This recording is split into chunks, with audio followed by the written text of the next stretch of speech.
This morning, I've got the extreme honor of interviewing Mr. Adam Kipnes. Adam is recognized as a top marketing strategist and business breakthrough specialist who can show any business owner in less than 45 minutes how to triple their current number of leads, double their sales, and increase their annual revenue by $30,000 to $50,000 without spending a cent on marketing or advertising. Adam is the go-to coach and advisor for many independent professionals, including accountants, real estate investors, attorneys, and medical practitioners. 22 of Adam's clients have already crossed $1 million in annual revenue. 4 of Adam's clients have grown from under $100,000 to over $1 million under Adam's guidance. Adam is regularly featured on Forbes.com, and his system has been shown on NBC, CBS, ABC, and Fox.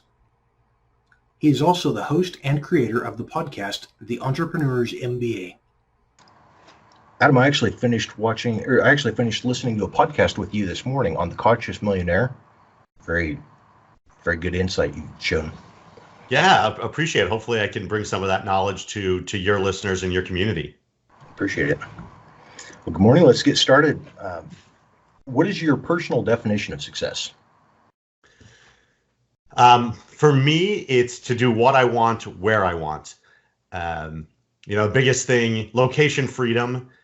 People that have it, it is been enticing to me. We all get tied down, whether it's family, whether it's house, whether it's, children, animals, job.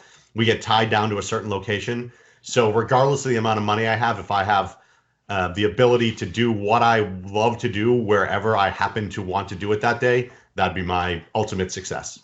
Perfect. Can you share what steps you take daily to improve?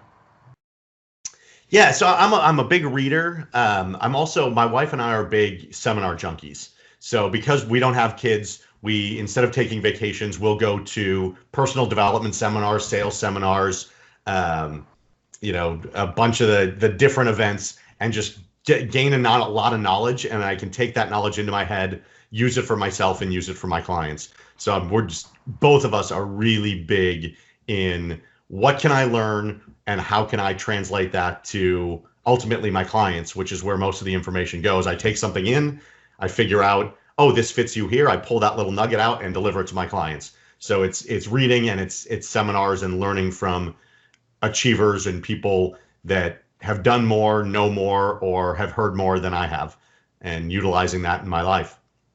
That's awesome. That's really great that you've got a partner that is on the same boat there. A lot of times I hear from folks that are, the one is very driven, looking for self-growth, personal development, and the other one is not supportive of that. So, yeah, it's something we got lucky in that we both sort of thrive on that.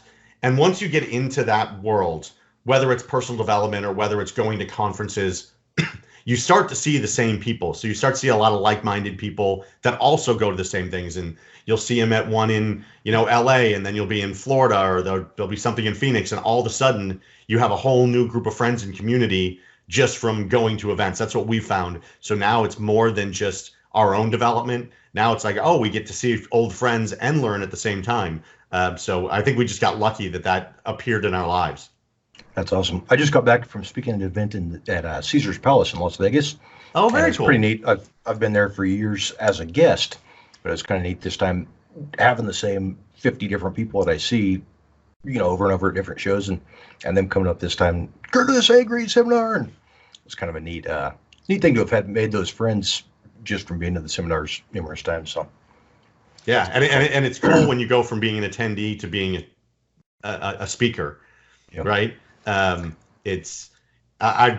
wife and I go to one particular event. It's called Secret Knock. It's in San Diego, and it's an invite only, part carnival, part business.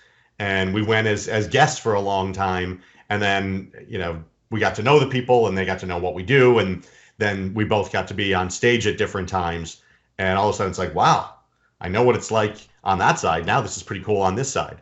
So it's interesting when you get into the opportunity where now people know you and they want your information rather than you just taking others' information.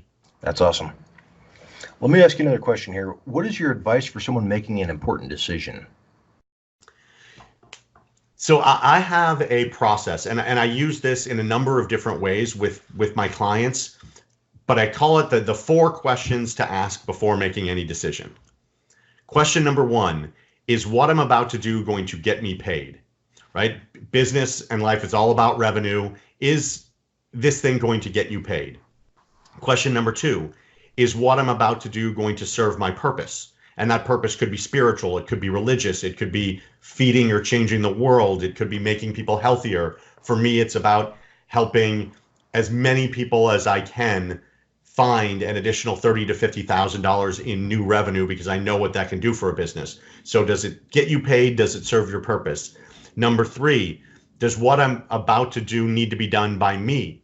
There are lots of things that we don't have to do. Maybe there's a partner that should do it, an employee that should do it. You could outsource it. Maybe there's a technology that does it better than you can do it, right? So does it get you paid? Does it serve your purpose? Does it need to be done by you? And then question number 4, does what I'm about to do need to be done at all? There's a lot of things that we do in our lives that don't serve our purpose. They don't get us paid. They don't serve our clients, but we do them anyway because it's just natural that, oh, we have to do this, and it doesn't. So whenever I try to make a decision, and for my clients, whenever we're talking about decisions for their businesses, does it get them paid? Does it serve their purpose? Does it need to be done by them? And does it need to be done at all? That's great advice. I'm just starting to learn some of that, not being too tied up in tasks that I don't have to personally do or that I don't need to do at all. So Right. I would have loved to talk to you 5 years ago. Well, yeah, it was funny. I was on an airplane talking to a friend of mine, a colleague. She had a corporate job, and so she wasn't a business owner, but she had a corporate job, and she was doing a lot of work for other people. And in the corporate environment, people ask you to do stuff, and so you do it because you're trying to help the company, you want to help your colleagues. And I went through that process with her, and she actually printed it out, laminated it, put it in front of her in her cube that she was working in at the time, and it changed the way she thought about her job. So regardless of the decision, whether it's an investment or whether it's marketing or whether it's a client or whether it's your job, those 4 questions I've always found that have been just super helpful. And I don't know if I came up with it, but that's the way I sort of packaged it. So I give credit to whoever along my path put those things in my head, and hopefully it helps people in making their decisions. Well, if there's nothing else that we talked about today, I've got my time's worth out of our conversation today already. So That's awesome. That's awesome. Can you tell me about a specific moment that set you on the path to where you are now? It's interesting because I do have that moment in time. I don't know if it took me a while to sort of figure it out, but I've been working with small business owners. I've been working with small business owners for the last 20 years or so, but I was about 12 years in working operationally with small businesses and helping them in different ways. And I began to go to different seminars, and I would learn information and I would bring them to my clients. And even if it was sort of outside of the realm of what I was doing for them, but I had these different little knowledge nuggets that I would bring. And I went to an event. It was May 2012 in Dallas. It was an event called Mega Partnering. It's now called Mega Success. And there were 800 people, at this event. Great speakers. Steve Wozniak from Apple was there. He was one of the headliners. So there's like great knowledge coming. And I was in a hallway, big hallway at the Westin in Dallas, like a ton of people essentially waiting to get into the event. And people started talking about business coaching. And I was like, the heck is business coaching? Like, I knew what a coach was, but I never really translated it. I mean, I always use the word mentor or, guide, but they're talking about business coaching. And I was like, all right, what's this all about? And in that 3-day event, I learned, what this event was selling was coaching. And I turned around, I was like, that's what I'm doing. Like, I'm already doing this for my clients. I'm just not packaging that way. I'm just not phrasing it that way. And I'm not positioning myself with them in this way as an authority. I position myself as more of an operator. But this allowed me to position myself as an authority with my clients because I had all this knowledge that they needed. And it was that moment where I was like, that's what I do, and that's what I want to do more of. And so that was May 2012. That's pretty neat. If you could recommend one book for our audience, what would that be? Well, I'm going to recommend two, because one's mine. It's How to Make More Money in Your Business. It's 50 pages step by step of how to make more money in your business without spending money on marketing or advertising. And you can get it at freebook.adam.com. But the one book that changes everything for me, I don't know if you guys can see it on there. It's called Connected to Goodness by a guy named David Meltzer. It's all about gratitude. It's all about thinking differently. It's all about how can you give a lot away so much more comes back to you. And it's super business focused, step by step, but there's a lot of just energy and understanding of the universe, understanding of the people around you. It's the least woo-woo of the woo-woo business books I've ever read. I've probably given this book away to, 20 or 30 people. Every time I see David, I'm like, hey, I need some more of your books. And I just give them away. That's my go-to book for other people that's not my own. It's like, read this book. I think it'll change a lot in your life and business. That's awesome.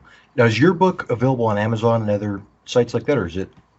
Tell me the site again. This one, so I've my other book, which is called $14.95. It's all about the decimal, is available on Amazon.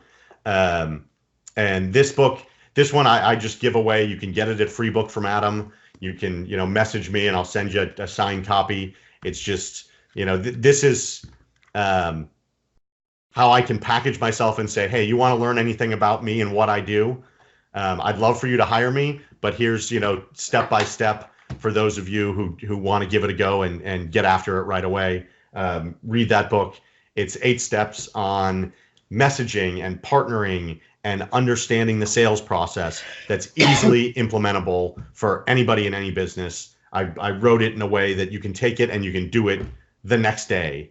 And you don't have to process a ton. It's just, here's the example, go mirror the example in your own business and your own life.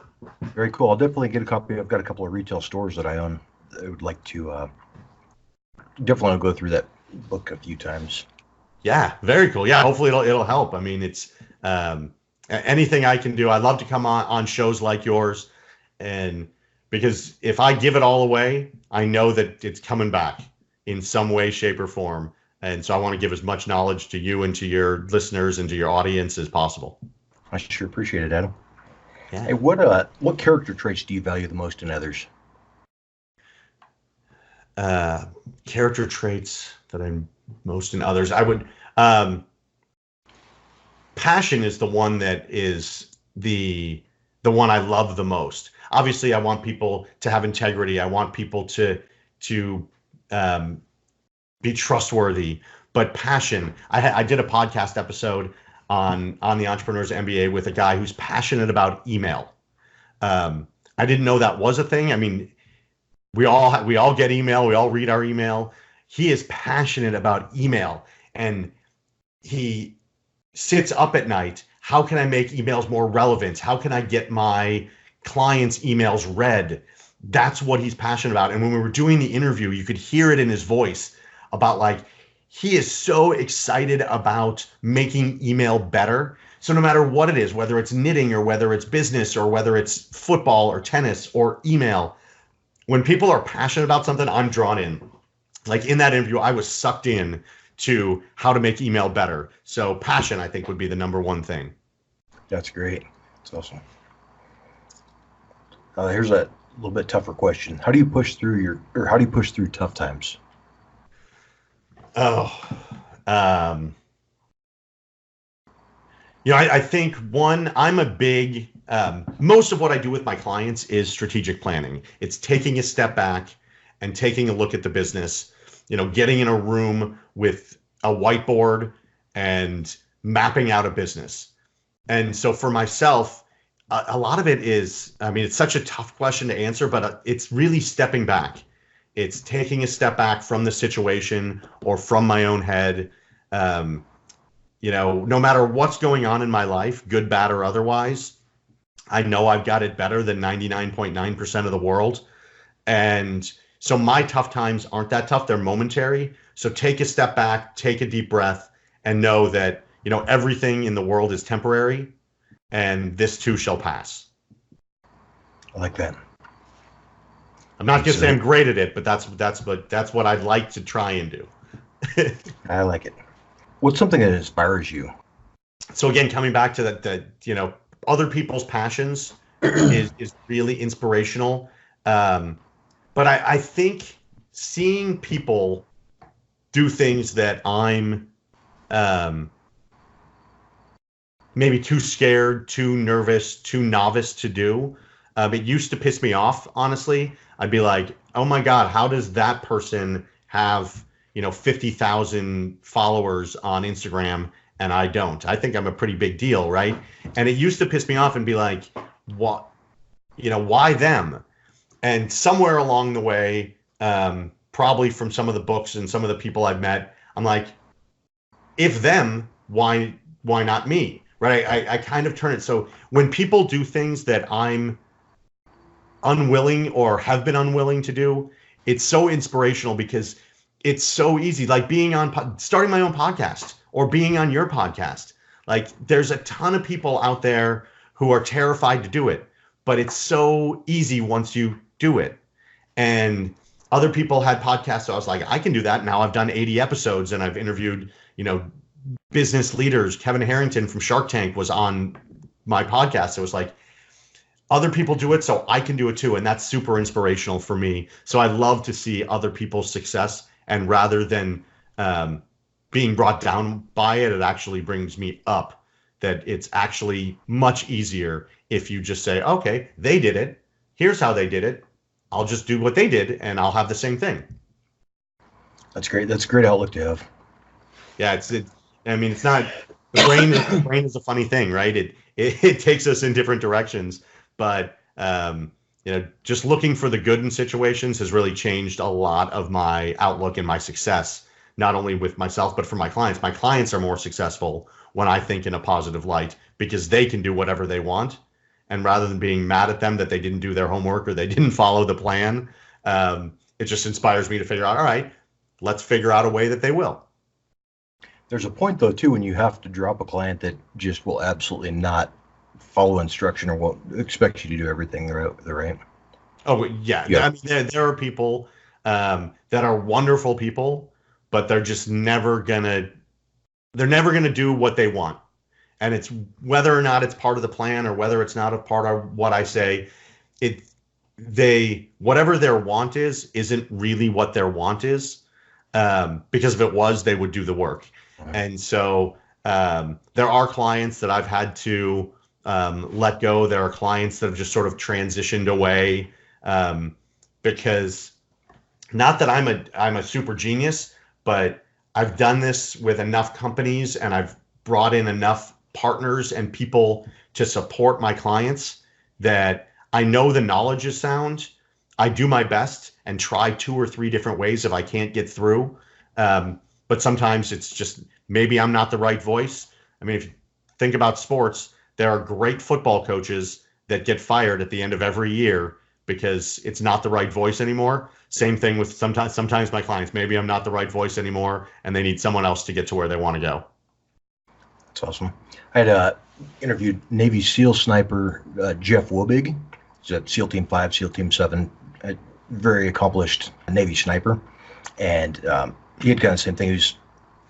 He was talking about how you can give it all away. There's great people that, an NBA player that grew up in a poor home, and as soon as he makes his first $100,000, he goes out and buys his mom a $50,000 car and gives her the other 50 away, and he's broke again next month. And so I think there's a good mix between saving a little bit, but also not being selfish. And I think you're right there with, the more you give away, the more people you help. They say help a million people earn $1. There's a quote about that.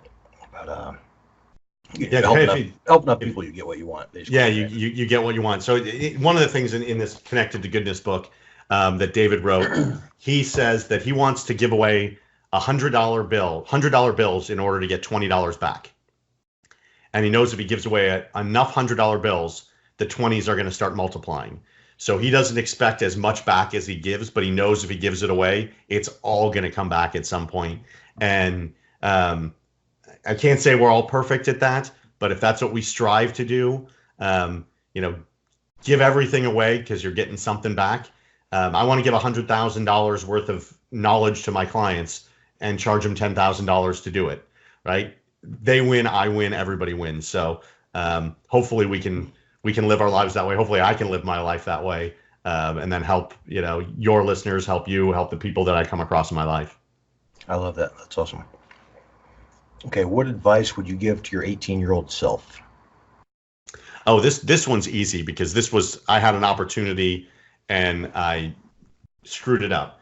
So when I was in college, my mom came to me as we were signing a lease for my apartment as a sophomore. So I was actually 19, not 18, but I was signing a lease to this apartment with two of my roommates. And my mom said, well, should we buy a condo and have, and live there and just rather than getting an apartment?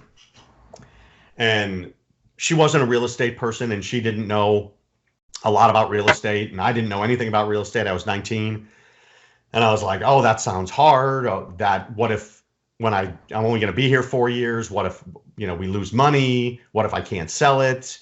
All of those objections started coming in my head, and so we rented the apartment and went on with my life. Who knows where my life would have been had we bought that condo. Now, it turned out I happened to go to school in Atlanta in the run up to the Olympics in 1996. So I graduated in 94. So that real estate purchase probably would have doubled had I actually done it. But I would tell anybody, real estate, if I went back and I was 18, I would buy a fourplex or a triplex, something like that, around college, rent out the other units to my college friends, live in one, live for free, have no expenses and income coming in. So I would buy multi-family residential real estate.